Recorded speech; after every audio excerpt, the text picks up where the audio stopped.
Hey you guys, welcome back to my Flickers of Fear movie review show.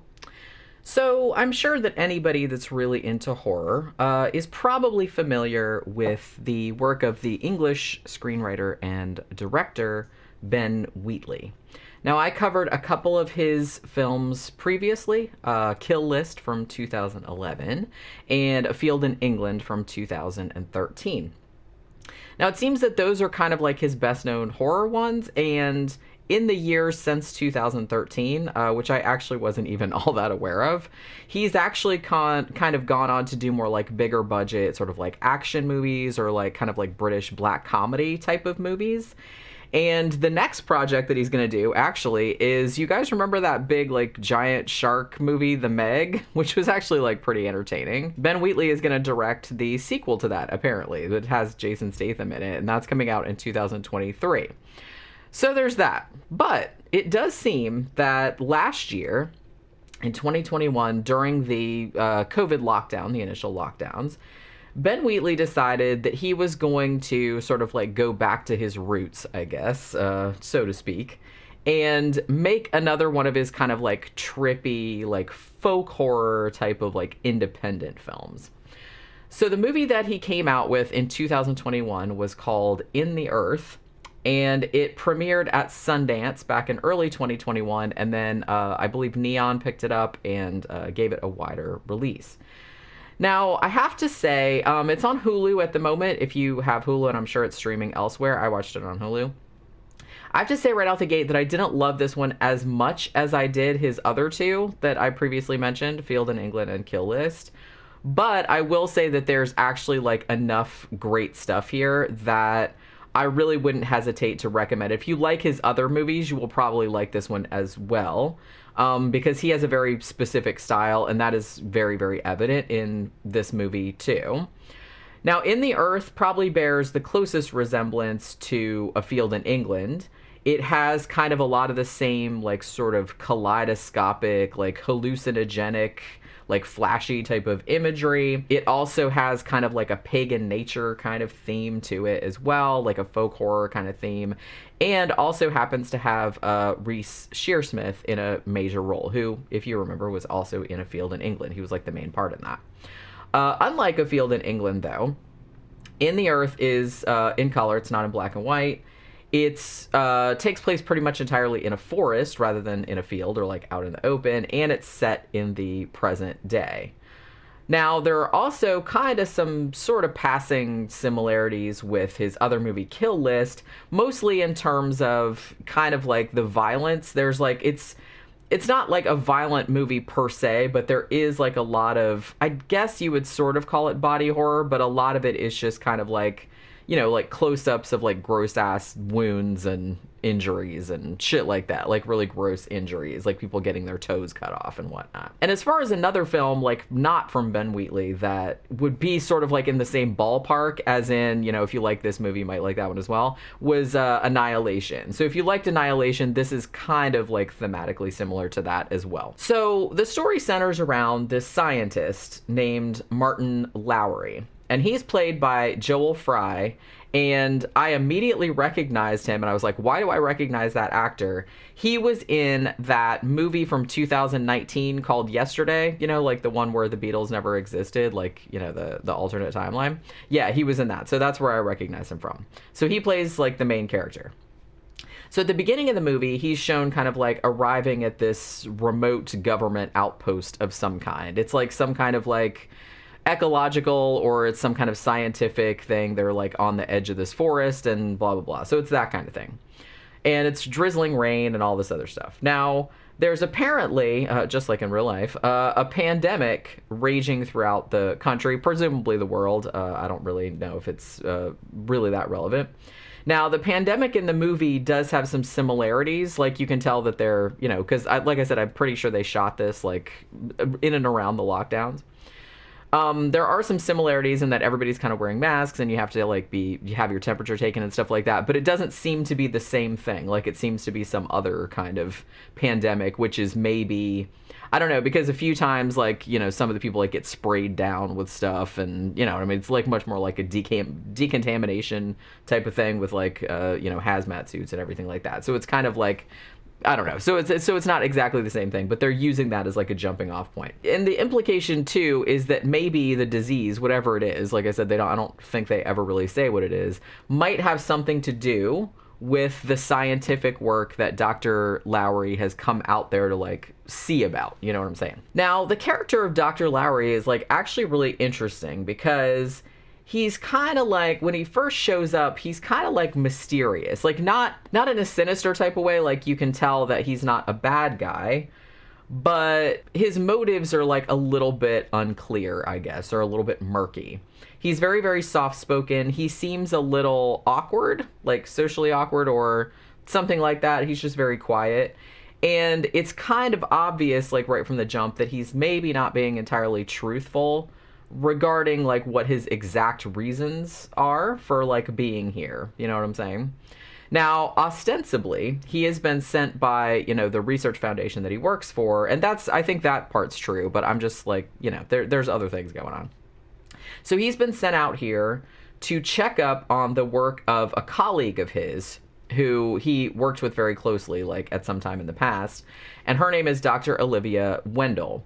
She's played by Haley Squires, who I also immediately recognized. She was in Fabric, that movie from 2018, which I absolutely loved. But yeah, that's where I recognized her from. I think she was in Ken Loach's latest movie too, if I'm not mistaken. So Dr. Olivia Wendell had set up camp like a couple of days, like in this forest. I think it's near Bristol is where it's supposed to be. But in this forest, like a couple of days walk from the, you know, the ranger station or the outpost or whatever. And she actually hasn't been responding to letters or, you know, radio contact or anything like that for a few months. So they're wondering like what she's up to out there. Now, Dr. Wendell's work had to do with, she was trying to like increase crop efficiency by researching the symbiotic relationship between like plants and fungi. And she's apparently been studying this really big underground network of interconnected like plant and fungal life. And this, she says, might be the largest in the country, like 30 square miles, I think they say at one point. And she also, you kind of find out later, she suspects that it may operate essentially like a sentient organism. So Dr. Lowry, he's at the ranger station getting ready to go out, you know, to Dr. Wendell's camp to see what's going on out there. And he's going to be accompanied by this park ranger, park scout, something like that, named Alma. And she's played by Alora Torchia. I think that's how you pronounce her last name. She was actually in Midsummer. She played Connie. And she tells him, like, he notices this weird, like, very Midsummery, actually, poster, like, on the wall. And he's like, what is this about? And then there's, like, all these kids' drawings of, like, different kinds of, like, monsters or, like, witchy kind of creatures and stuff. And she says, oh, that's just like a local legend. It's like a spirit of the woods type figure called Parnag Feg, which is sort of like, you know, like, yeah, we just use it as a story to like keep the kids out of the woods so they don't like throw garbage all over the place or whatever. They don't trash it. But yeah, so it's kind of like I don't know if it's like a Mother Earth or like an earth goddess type of, or some kind of like earth spirit. There's something like that. But it's supposed to be like this local legend. So the two of them set out and she says it's going to be like a 2-day hike. Now, along the journey, Martin and Alma come across a couple of, like, unsettling things, like, out in the woods.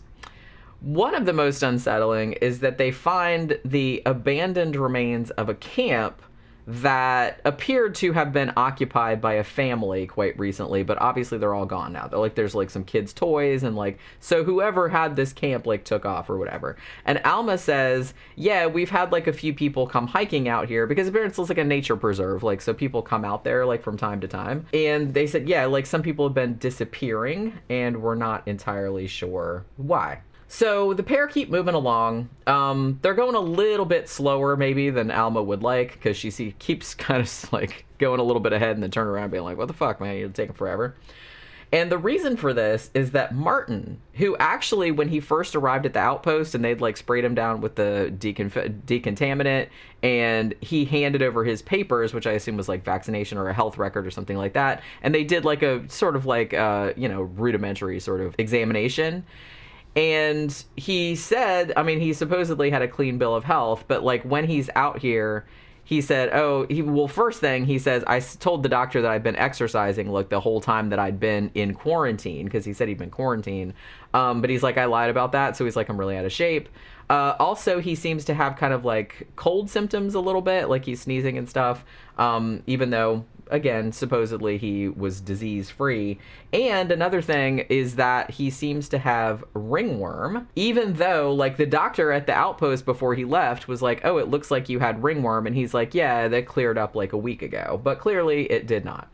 So he's kind of like a little bit, he's not sick, but he's just like a little bit under the weather. And so he's going like a little bit slow. So it's taking them like a little bit longer to get out there than maybe they had intended.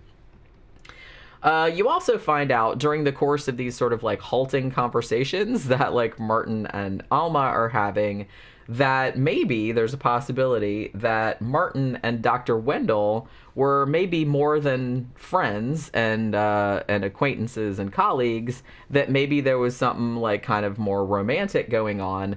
And it comes to light that he had actually been corresponding with her like quite voluminously, like for a really long time. And, that was one of the things that he wanted to volunteer to come out and find her because the letters had stopped a few months ago and he's kind of like worried about what happened to her. So, but he's still being kind of like cagey. He's not real saying a lot of stuff. So finally they bed down for the night. They've got all their camping gear and stuff like that because they had planned for, this 2-day hike. But then things take kind of a startling turn. In the middle of the night, they both get attacked by some unseen perpetrator or perpetrators who kind of like tears their campsite apart and steals a few things from the campsite, but most notably their shoes. So they kind of get beat up and they wake up, they go unconscious like on the forest floor there. And they wake up the next morning and they're like really confused. They're a little bit hurt, but not super hurt. They're like, who would have assaulted us like that? Like, why did they just take our shoes? I think they took a couple of things that that Martin had like in a case that he had with him, like some kind of equipment. They took that too, but it was mostly like the shoes. They didn't take hardly anything else. And they don't really know like why they were targeted in particular. And then they were kind of like, well, maybe this is what happened to like some of the people that disappeared like earlier on in the woods. They're not entirely sure, but they're like, well, we're almost to Dr. Wendell's camp now, so we might as well like keep on going. Since he doesn't have any shoes though, Martin, just a little way down the track, steps on something and slices his foot wide open. Like it's pretty fucking gruesome. This is another one I'm saying. It's more like, there's a lot of that kind of stuff in this movie with like gross ass injuries, you know what I mean? That you kind of like see like close up, you know what I mean? So he cuts his foot open. They don't really have a lot of their equipment. So he kind of has to, Alma finds him this big branch and he's kind of like hobbling along, like, using it for a crutch. Now, luckily for them, or so it seems, they soon stumble across this kind of bearded dude just sitting in the woods. Now, this guy's name is Zach, and he's played by Reese Shearsmith. And he says, I've been living illegal, because this is government land, so you're not really supposed to, like, squat on it or whatever. But he's like, yeah, I've been living out here for a little while. And Martin and Alma are like, well, we won't tell if you won't. You know what I mean? It's like, we'll promise not to tell on you. And he's like, okay. And he seems like really nice and accommodating. And he's like, I got some stuff back at the camp. He's like, I probably have even some like extra shoes or clothes and some medical supplies and stuff like that. So he's like, so come along and I'll feed you and fix you right up. So they go. And at first, everything seems pretty copacetic. Like, he makes him, like, a really nice stew out of, like, some forage that he had. He seems to have, like, some spare shoes around that kind of fit them.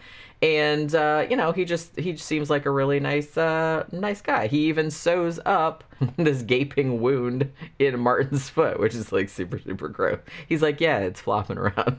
I don't know why that made me laugh so hard when he said that. That it was, he said something. It's flapping around or flopping around or something like that. Because there's a big flap of skin like off the bottom of his foot. It's super gross. But yeah, so everything seems super copacetic at once. But you know, this is a horror movie, so shit's gonna go sideways. And indeed, it absolutely does. Because then Zach starts talking talking all this weird shit about like some sort of being or some kind of energy like in the woods that he's supposedly like communicating with, and he's just like saying all this weird shit. Like he takes pictures and he's talking about like photography being like magic, and he has like a whole dark room type situation set up in this big like kind of tent that he has going on. And so things just get kind of a lot stranger and more horrific from there. So I don't want to spoil any more of it than that. But if you loved A Field in England, I can't see why you wouldn't enjoy this one as well. It's definitely its own thing, but it has like a lot of similarities. It has a lot of the elements that that made A Field in England so good. It has that, you know how A Field in England had those like flashy, like trippy, like kaleidoscope type visuals that felt like somebody dosed you. It has a lot of that kind of stuff going on. It has like some really cool sound design, like some really unsettling sound design that's really effective. It has a great score, gotta say that as well. And the whole theme of it, it's almost kind of talking about like the Gaia hypothesis, I think they call it, where it's kind of like, oh, the Earth is like a sentient organism in some way. And is sort of capable of communicating to people who know how to listen, I guess. And it's also kind of exploring the way that this idea can be approached either from a scientific standpoint, as Dr. Wendell is trying to do, like communicating with the Earth or with this sentient fungi or whatever it is.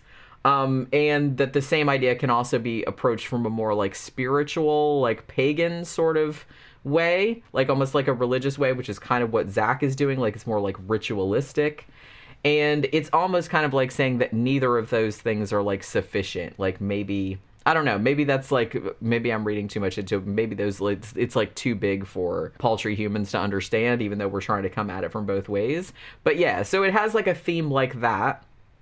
As I mentioned, the film does have a lot of flashing imagery and like kaleidoscope type of stuff. So, you know, obviously if you have like some kind of seizure disorder or something like that, the movie does have a warning at the beginning that said, hey, there's all kind of flashing images. So, you know, if you have a problem with that, then obviously you can't watch it. And as I said, it's pretty grisly at times. Like it has like some bits of like real kind of like body horror. It's just more in the sense of it being like realistic wounds and injuries and shit like that. You know, just these gaping wounds. Like I said, you see like somebody's foot getting sewn up, like this big gaping wound in their foot being sewn up like in loving close up. Like somebody gets their eye like gouged, and it's just kind of like it's pretty nasty. So it's that, you know, somebody gets their toes cut off with an axe, like shit like that. So so if you're not into like real gruesome shit, like it's just bits. It's not like the whole thing isn't like wall-to-wall gore or anything like that, but there are like these sort of like paroxysms of violence and like pretty nasty like close-up kind of stuff. I will say that Reece Shearsmith is great in this. He's great in everything. I love him. But yeah, he's actually really, it's cool because he's like kind of really friendly and like, but then like he's real sinister as well. Like he comes across really, I don't know, he's really, really creepy in this. He's great. And so like I said, if you like Ben Wheatley's other movies, then give this one a watch. I'm sure you will enjoy it. Like I said, I didn't love it as much as A Field in England. That one was like a lot more singular, like unique. Whereas this one reminded me a lot of Annihilation or Midsummer. It's not exactly like those, but it gave me much more that kind of vibe, where A Field in England was just its own kind of like bizarro thing. But this has a lot of those elements to it. So if you like those, if you like folk horror, if you like anything that's real trippy, like psychedelic like that, then you'd probably be really into this. So as I said, it's streaming on Hulu at the moment, and I'm sure it's elsewhere as well. So check it out. If you've seen it, let me know what you think about it in the comments, and we'll have a discussion about it. And that'll do it for this Flickers of Fear. I'll see you guys on the next one. Bye.